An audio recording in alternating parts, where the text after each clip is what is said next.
Hey, Resica Falls Virtual Camp. I'm Ranger Nick. I'm up here on the parade field. Just wanted to show you a little bit behind the scenes of Resica Falls, show you some of the new stuff we have, and how some of the things work behind just what you see when you're here as a camper. So today we're out here on the parade field, and I just want to show you our new shower house, and then some of the behind the scenes of the pool and how it actually works and functions.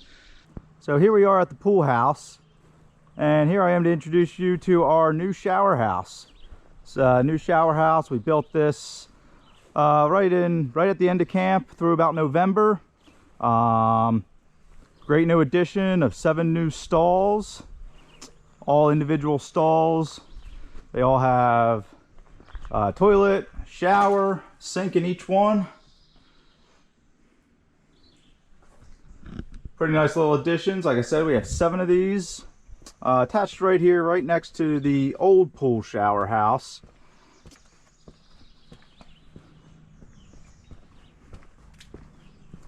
Part of this, we got this nice little breezeway that was installed.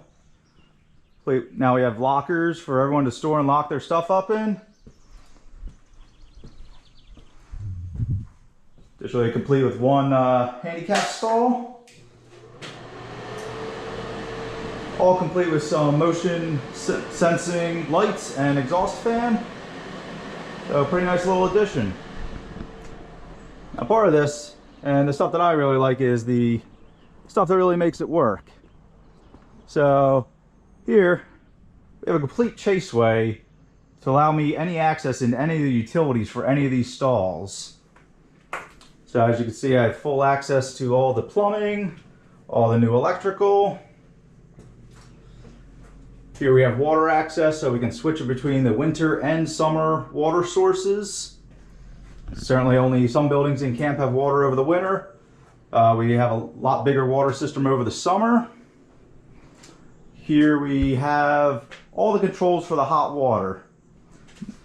Now as you can see, we have 2 large water heaters, and only one of them is for actually the water in the stalls, for the showers and the sinks.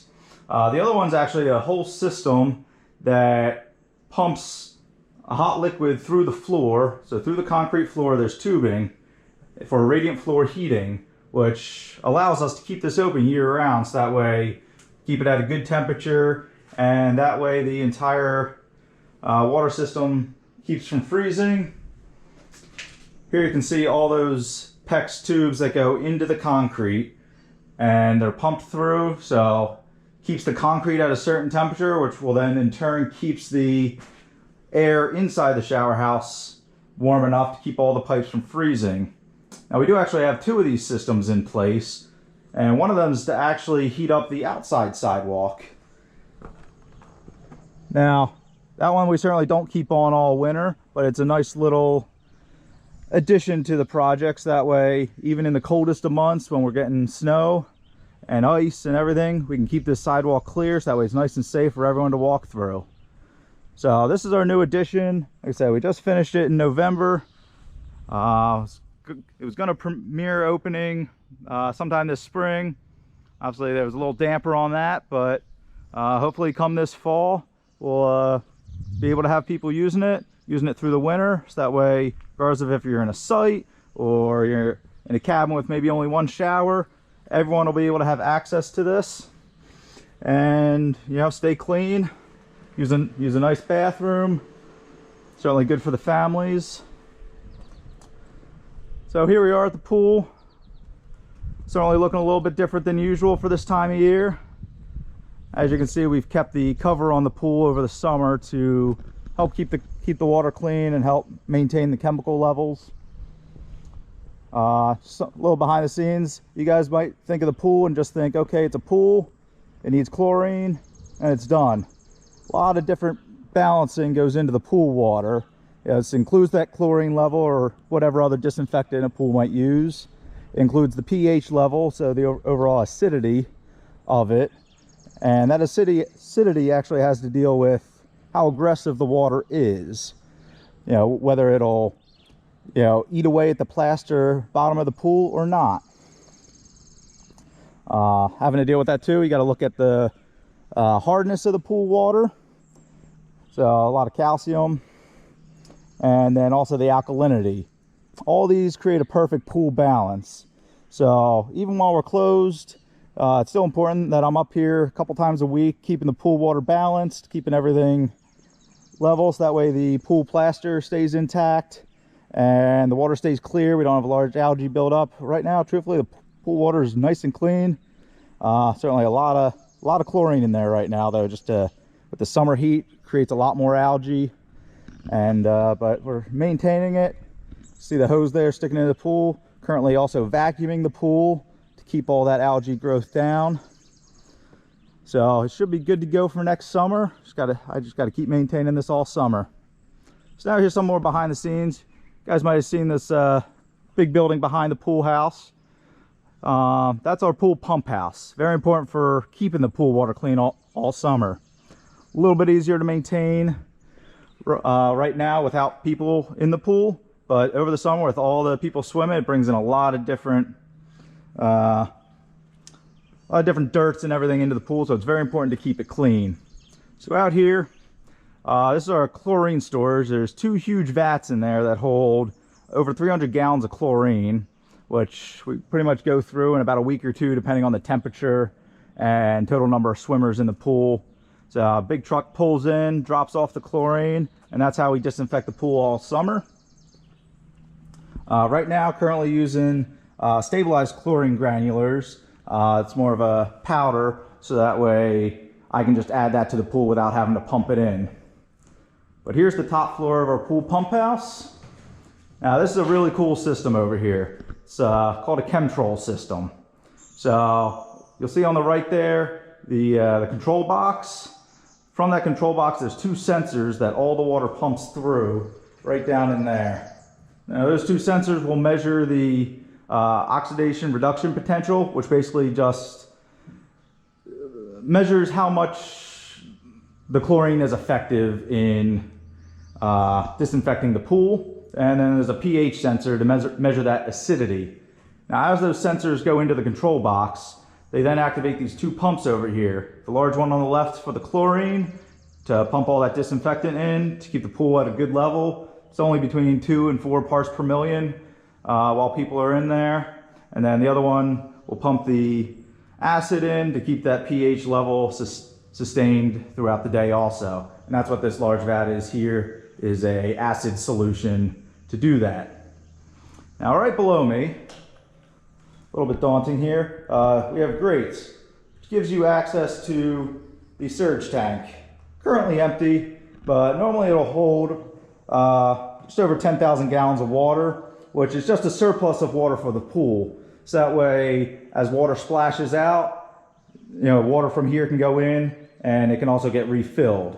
All the water comes into the pool through here. This is our autofill system. There are sensors in the water that automatically detect the water level, and that is what then turns on the valve to put the water into the tank here. And then it'll all pump through. And then next we'll go downstairs and look at the actual filtration methods.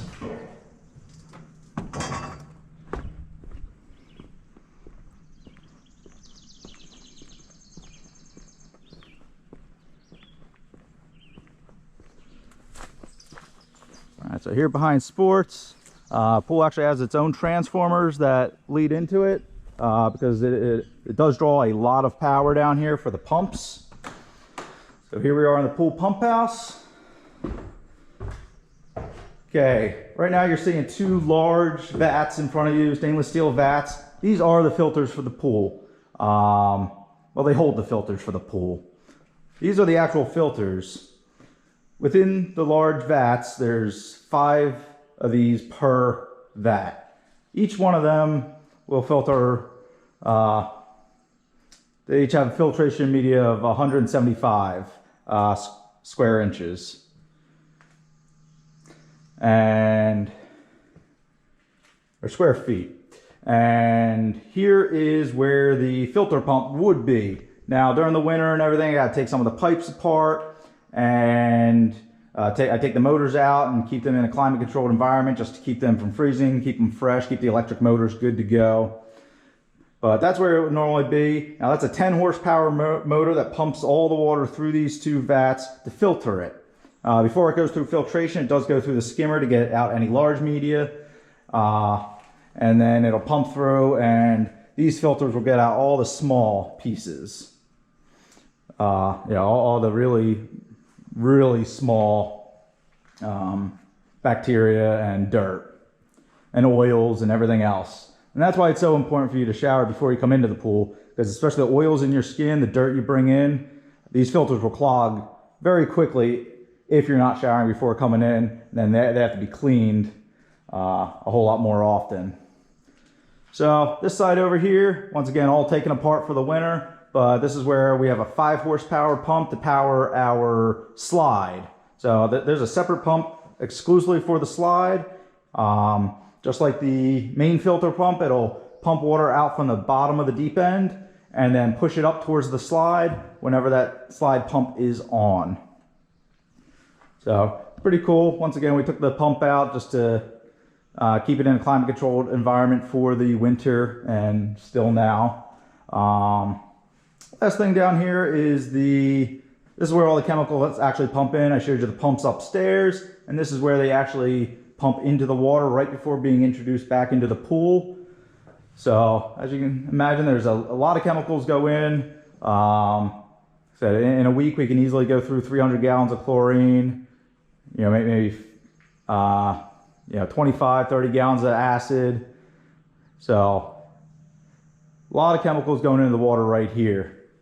And one more thing down here, this is very important. This is the flow meter for the pool pump. So this will show you, obviously it's reading 0 right now, but normally that'll show you how many gallons per minute are running through this filter system. And for a pool our size, which is about 225,000 gallons, it requires a quick turnover rate. We're required to turn over the entire pool volume in 6 hours. So within those 6 hours, that's a lot of water to turn around, 225,000 gallons. So that pumps through over 700 gallons per minute through this system and right back into the pool. Pumps it. So like I said, all the water comes out through the drains in the deep end, but also the gutters on the side that act as the skimmers for any leaves and stuff. And then it pumps it back out. There's jets in the middle of the pool. There's jets all around the outside that you've probably seen that are black. And that's how all the water filters through and back into the pool. So hopefully you've enjoyed this behind the scenes curtain episode with Ranger Nick, and hope to see you again next week when I post another video.